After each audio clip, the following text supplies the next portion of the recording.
Rebonjour tout le monde. Euh, Deuxième conférence. Nous avons le plaisir de recevoir Anas Sissi. Il est docteur en informatique. Je crois qu'il est spécialiste de ce qui est data scientist et ce qui est machine learning.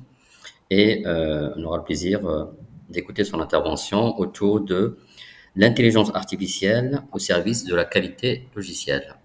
Donc, Anas, je t'en prie. À Merci toi. Anas. Oui, bonjour. Merci beaucoup pour l'invitation et participer avec vous dans ce contexte de la journée marocaine des tests logiciels. Je m'appelle Anas, j'ai un background en data science et intelligence artificielle, surtout appliqué à l'apprentissage humain, c'est-à-dire e-learning. Et après, j'ai intégré le monde de l'assurance qualité, travaillant en tant que test logiciel, automatisation des tests et gestion des projets de tests fonctionnels. Alors aujourd'hui, je vais présenter un sujet qui me tient à cœur, c'est l'IA, l'intelligence artificielle, et comment elle va aider, ou bien elle aide déjà l'ensemble des acteurs du secteur de la qualité logicielle, et plus particulièrement en termes d'automatisation des tests. Comme vous le savez, les équipes actuellement de développement et de test, elles sont n'ont plus de temps qu'elles avaient lorsque les lancements mensuels des produits étaient la norme. On livre à la fin du mois, ou bien, c'est-à-dire il y a maintenant les clients exigent des versions hebdomadaires et très rapides, très fréquentes. C'est dans ce contexte de délai serré et où la barre est placée très haut que la seule véritable solution est de développer et tester le plus tôt possible, le plus intelligemment possible. En utilisant l'apprentissage machine, les branches de l'intelligence artificielle, on aide cette industrialisation et on va en voir ensemble dans cette présentation à travers ce plan très ciblé l'évolution du test logiciel et ses tendances vers l'IA et quels sont les défis, les challenges de cette branche de la qualité logicielle qui est l'automatisation des tests. Et à la fin, on va voir quelques exemples d'applications qui utilisent déjà ces branches de l'intelligence artificielle. Avant de démarrer, j'aimerais bien mettre le point sur ces branches de l'intelligence artificielle. Lorsqu'on parle en résumé l'intelligence artificielle, elle vise à simuler l'intelligence humaine. Et pour arriver à cet objectif, on intègre des algorithmes de data science et de l'ingénierie, bien les sciences des données et d'apprentissage machine. À travers ces algorithmes, on peut déployer, ou bien arriver à faire des prédictions et à faire des classifications, etc. On va voir des exemples. Et il y a une autre brique, c'est le deep learning. C'est ici, on utilise un certain type d'algorithmes et de composantes de machine learning pour faire un traitement d'image, traitement de son ou bien de la vidéo. Alors, pour les exemples, eh bien, avant de voir les exemples, j'aimerais bien mettre le point sur ce graphe qui présente l'évolution de l'intelligence artificielle par rapport à l'expertise humaine. On est loin de remplacer la machine, elle est très loin de remplacer l'humain.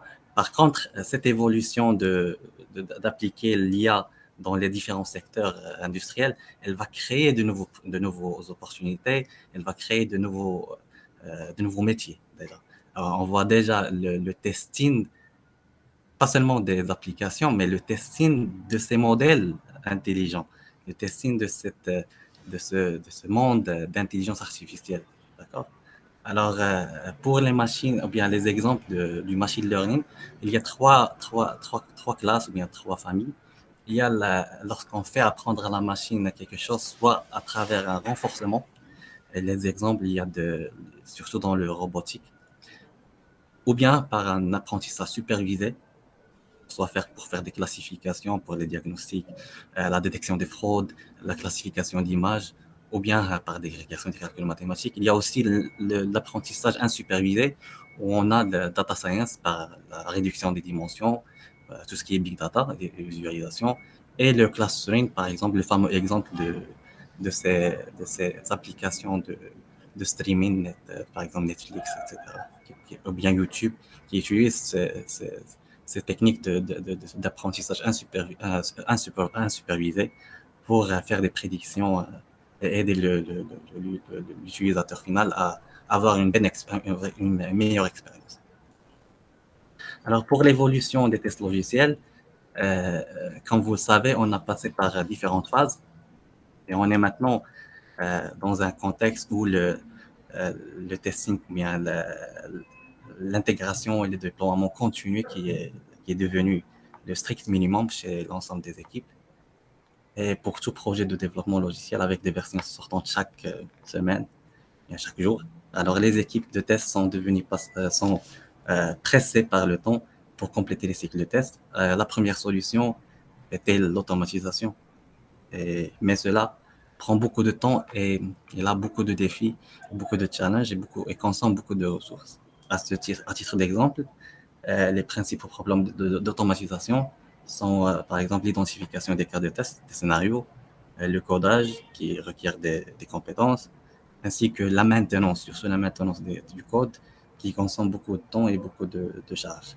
Alors, ces problèmes, elles peuvent être dans le futur à l'aide de ces nouvelles applications modernes et intelligentes qui peuvent aider dans ce contexte d'automatisation et de maintenance à travers aider à l'écriture des cas de test, générer les données, analyser les résultats de test à travers les KPI, etc. En d'autres termes, l'IA a prouvé qu'elle aidera le métier du test logiciel et le rendre plus intelligent et plus rentable. Alors, pour l'automatisation des tests et les challenges qu'elle présente, j'ai pu identifier, bien j'ai pu regrouper quelques défis ou bien quelques challenges selon des étapes.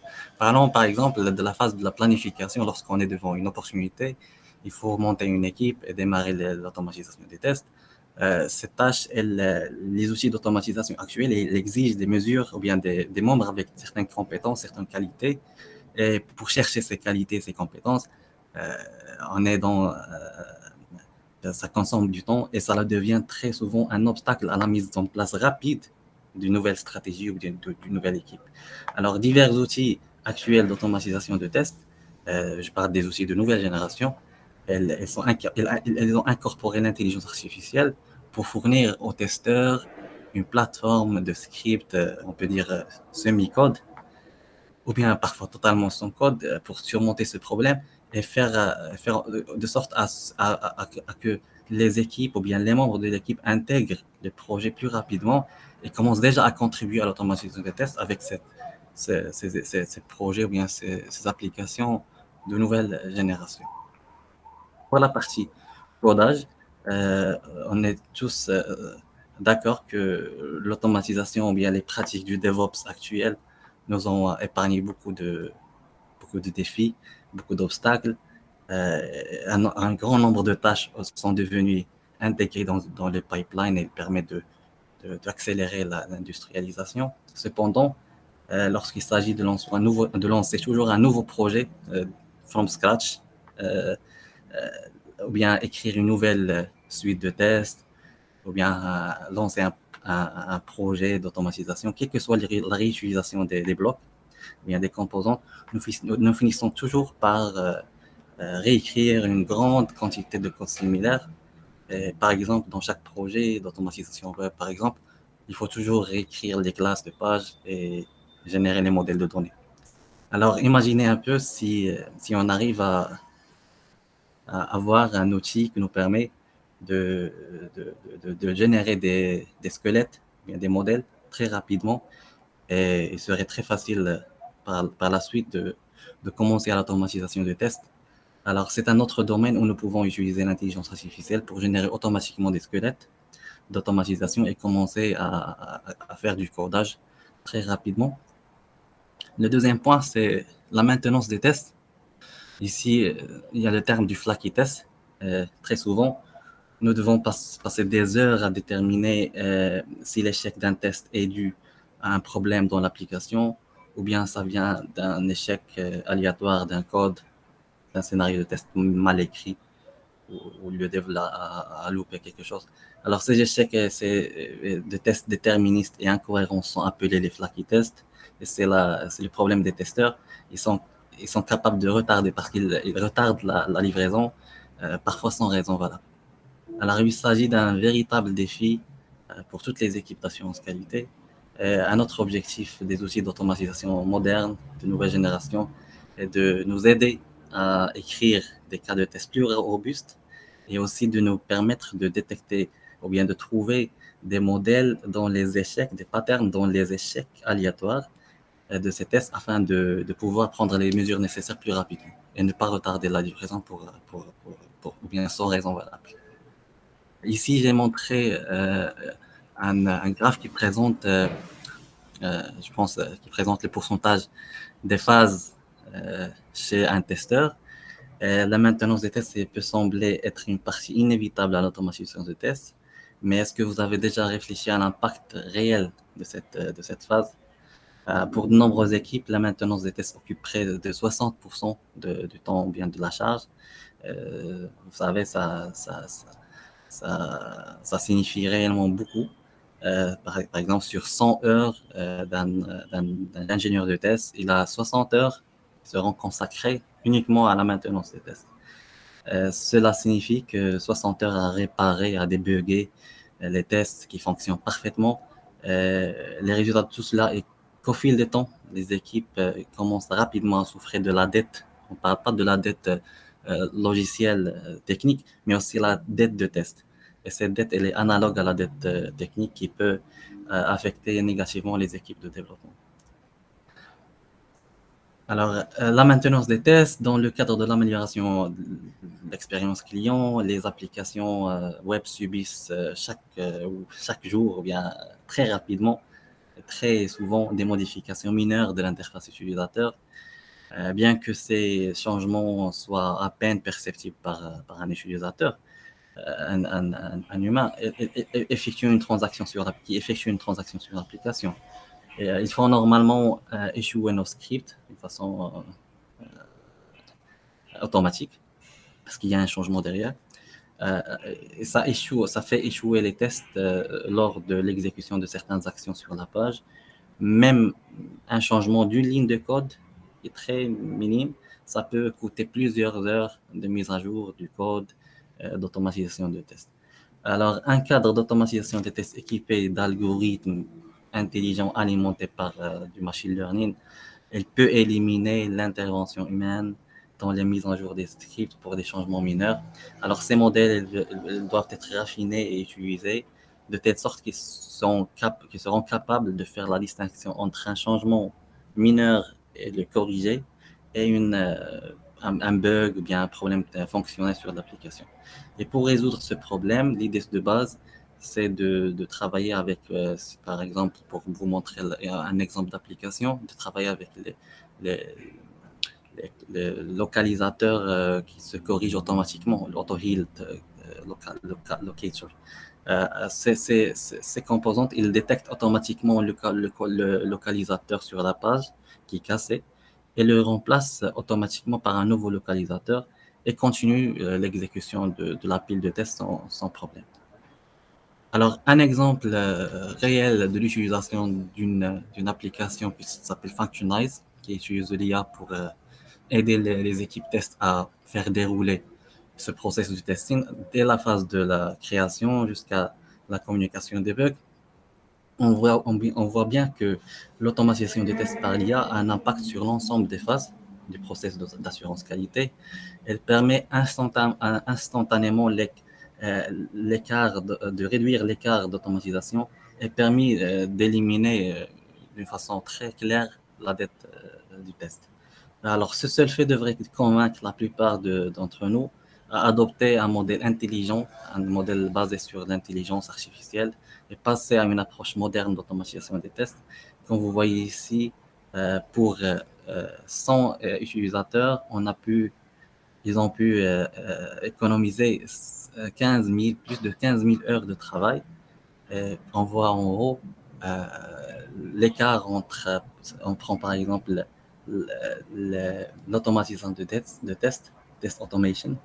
On on voit bien, ou bien la maintenance des tests, pardon, on voit bien la différence entre utiliser l'outil à base d'intelligence artificielle et utiliser les méthodes standards. Alors, ce graphe, il permet de nous donner une idée sur l'impact positif de l'utilisation de tels outils modernes dans le contexte d'automatiser et de coder les scripts de test.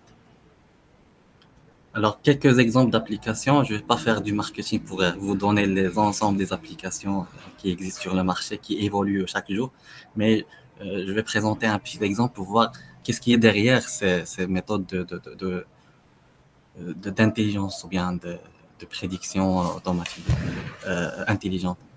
Par exemple, on a ici une page web qui contient un élément qui est notre target. Et il y a à gauche le framework qui englobe, qui contient une pile de tests, un cas de test qui permet de vérifier le target element s'il est sur la page ou non. Il y a entre les deux parties, il y a une communication pour trouver l'élément, d'accord?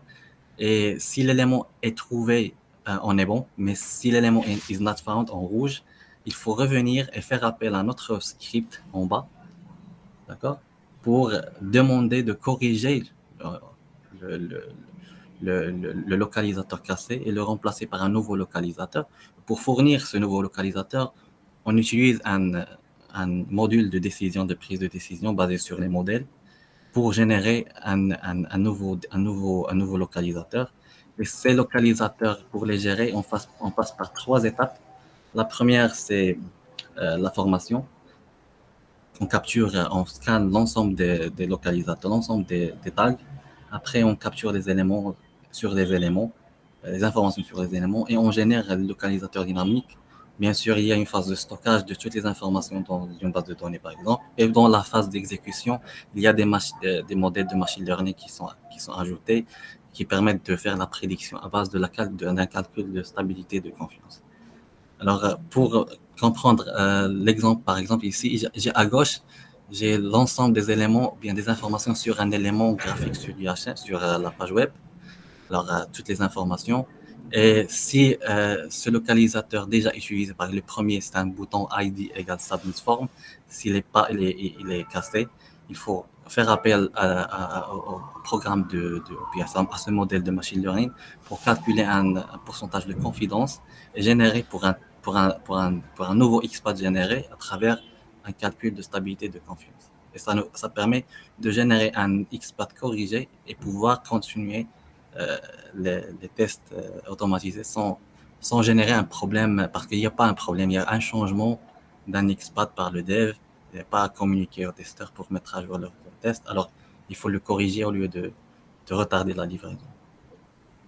Un autre exemple, c'est le visual testing. Ici, c'est la nouvelle tendance, c'est donner à cette machine la capacité de comprendre les images.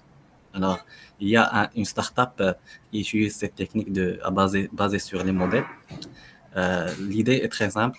C'est au lieu de donner à Céline, par exemple, un XPath d'un bouton, on lui donne une dataset des images.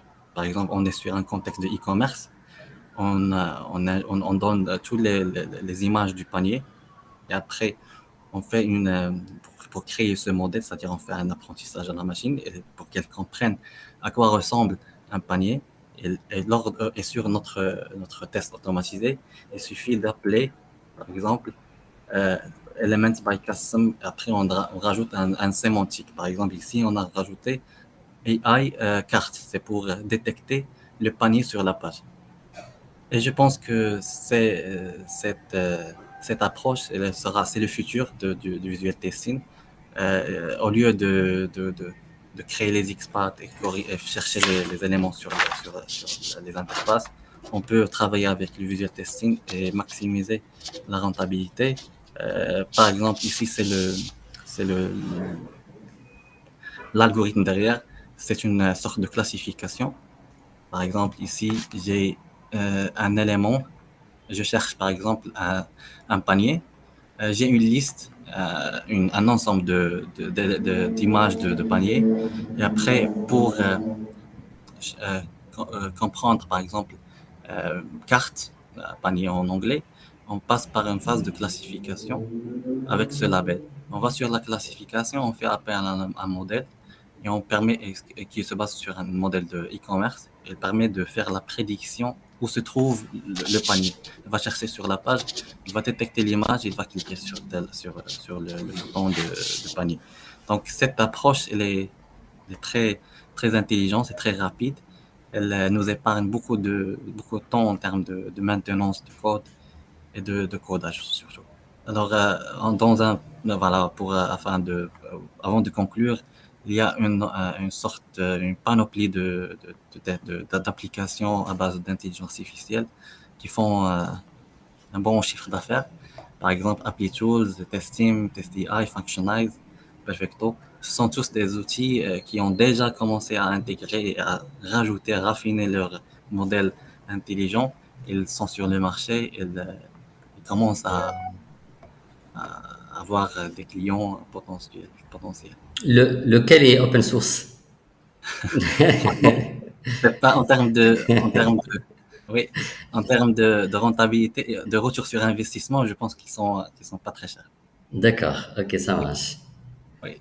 Donc, Si- je pense que j'ai essayé d'être plus très clair, très Super, super. Oui, oui. Non, non, ça nous donne une idée. Tu l'as un petit peu facilité et ça, c'est très, très bien parce que finalement, ça n'a pas l'air très, très, très, très compliqué. Donc, je vais demander à tout le monde de poser leurs questions via le chat. Moi, j'en ai plein déjà dans ma tête. Je vais commencer par une, le temps que mes collègues puissent poser leurs questions. Ok, je suis un testeur lambda, j'ai 3 ans d'expérience.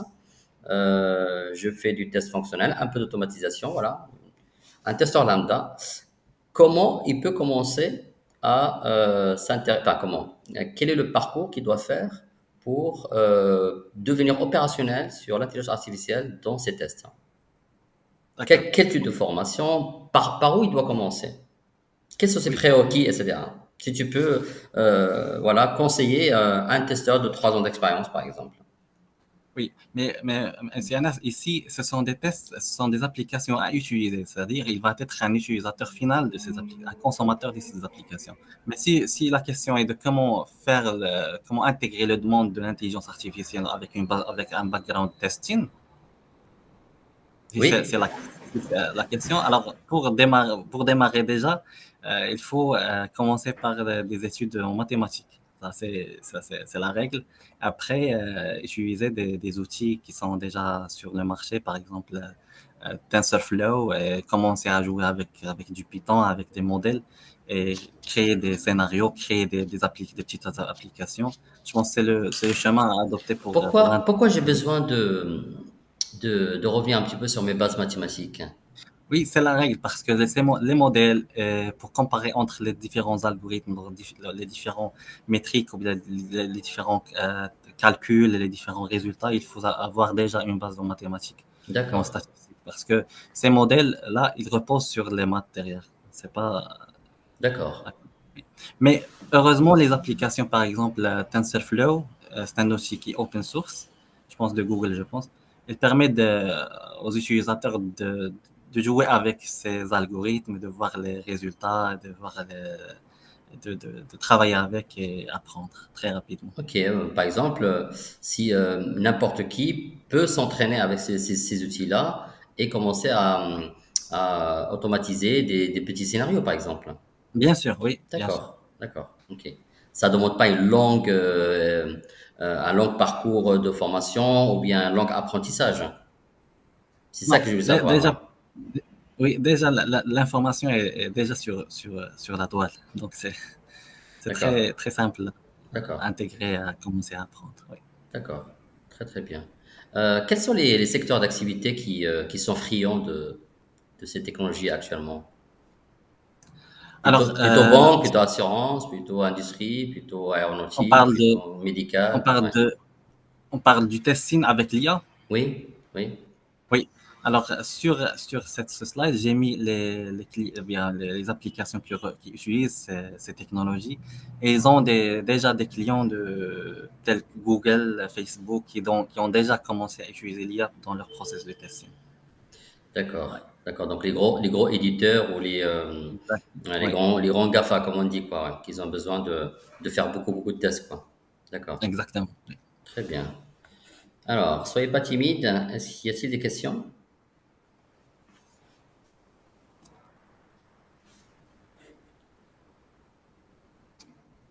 Non, ça va? On attend encore un peu.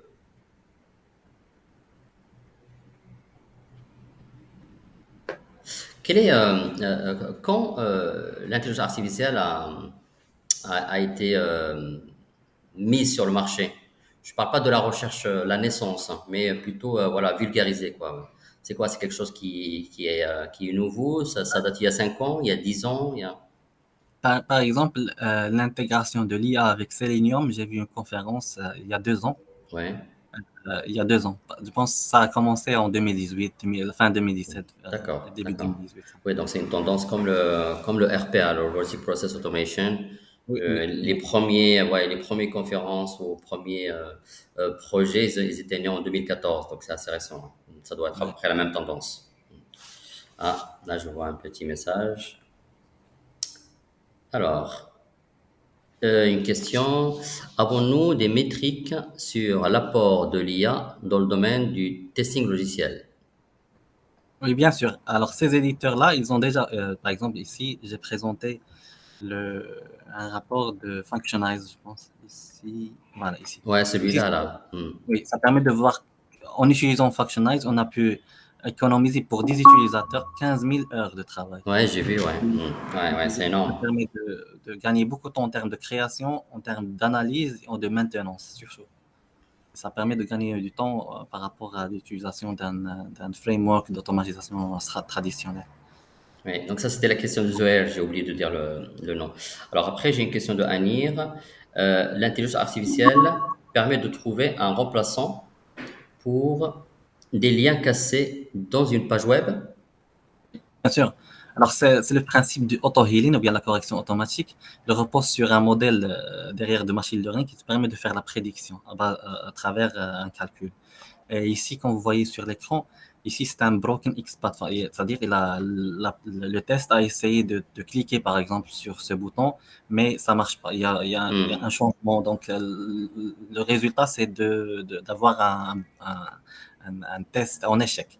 Mais si on applique l'auto-healing, on peut faire appel cet algorithme intelligent pour nous reproduire un autre XPath. Et qu'on voit ici, il a reproduit un autre bouton avec une classe, avec une confidence de 98%. On peut la prendre et à continuer notre test sans problème. Alors, c'est l'auto-healing. Il y a pas mal d'algorithmes et de programmes qui sont déjà sur YouTube, qui sont open source. On peut les prendre et les utiliser à partir de Selenium et faire en sorte de ne plus avoir ce problème de casse de localisateur. D'accord. La même personne, Anir, pose des questions sur en fait trois qui se suivent. Est-ce qu'il y a d'autres exemples concrets à l'utilité de l'IA dans les tests? C'est quoi les limites de l'IA pour les tests? Et qu'est-ce qui n'est pas délégable à l'IA? Bon, en gros, quelles sont les limites de l'IA et l'utilité d'une manière générale sur différentes facettes de testing, quoi. Donc là, on a vu, par Oui. exemple, ça permet de faire l'automatisation. Est-ce qu'il y a d'autres utilités? Oui. Alors, pour les autres modèles, ou bien les autres exemples d'applications, il y a par exemple le domaine du OCR, c'est-à-dire générer les cas de test à partir d'un document de spécification. Ça, c'est déjà un sujet qui est en cours de développement et D'accord. de création. Ça Ouais. va, par exemple, c'est dans la création des cas de test à partir du texte. D'accord? Le deuxième que je peux citer, c'est le sujet de smart, ou bien de choix de cas de test à dérouler selon la release, selon le livrable. C'est-à-dire D'accord. le smart, la régression smart regression. Il y a un autre sujet, c'est par rapport à la détection des différences entre la maquette et le rendu, c'est-à-dire un visual testing pour comparer même les différences en termes de pixels. Ouais. Ça, on peut pas le faire. D'accord. Et en plus, avec le digital, ça va avoir une forte utilité, ça. Oui. Et les choses qu'on ne peut pas déléguer, bien sûr, il y en a d'autres, bien sûr, mais les choses qu'on ne peut pas déléguer, c'est la prise de décision. Alors, pour moi, l'IA, c'est un facilitateur de prise de décision. Et, elle ne peut jamais prendre une décision à la place de l'homme. Et la deuxième chose, quelles sont les choses, la troisième chose qui concerne les blocages ou bien les défis de l'IA, c'est euh, cette capacité, ou bien cette nécessité de maintenir ces modèles et par exemple, si je reviens sur cet exemple de visual testing à base d'images, Ouais, ouais. ici, Et c'est bien cet exemple-là. il faut alimenter cette base pour faire un training, pour faire une autre session de training du modèle. Il faut toujours veiller à ce que le modèle arrive à faire une prédiction correcte et exacte avec un taux de confidence élevé durant son exécution. Et déjà, c'est le cas parce qu'on a vu dernièrement un nouveau métier, c'est le testing dans le monde du IA. Tester les modèles pour voir s'ils donnent les bons résultats, font les bonnes prédictions, etc. Très, très Donc, ça bien. ne va pas remplacer Ouais. l'homme, ça va pas prendre la décision Mais à ça, la place, mais ça facilite. mais ça va créer des métiers. Très bien. Franchement, ça va créer des métiers. Alors, j'ai une question de Sana Badej. Bonjour, concernant la génération automatique des scripts en utilisant l'IA, y a-t-il déjà des logiciels sur le marché comme pour le auto-heading? Ouais. Alors, j'ai vu quelques exemples sur je les ai pas présentés, mais je peux vous envoyer.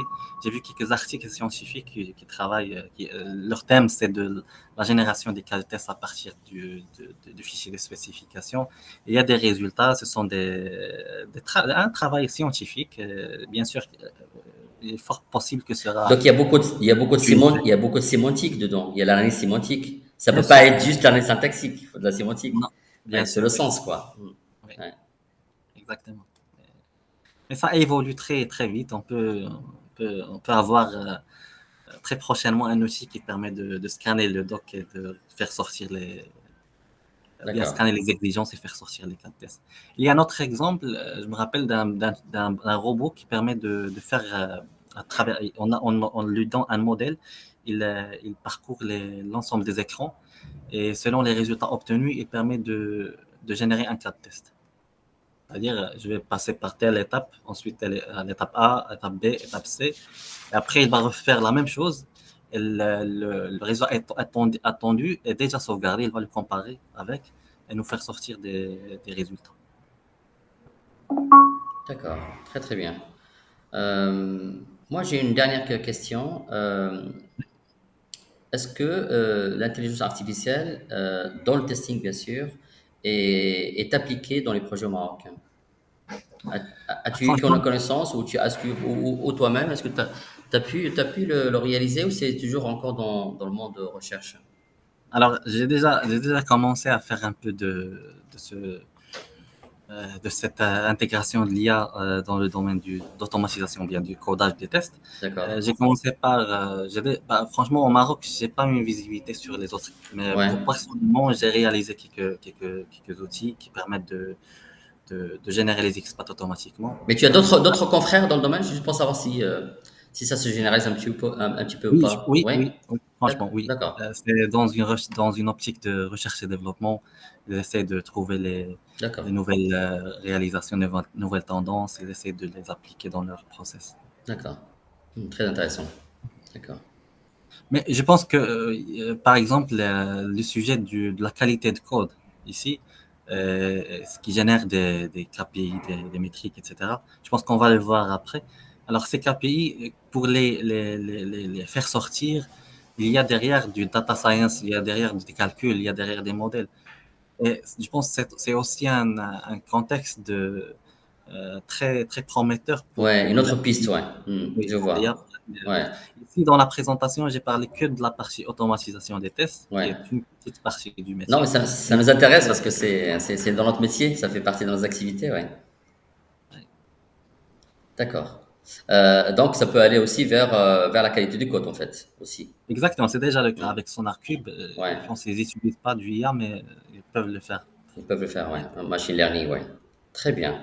Bah, écoute, Anna, merci beaucoup pour cette intervention, cette Merci à vous. conférence. super intéressant. Et puis, je remercie tous les spectateurs de leur présence.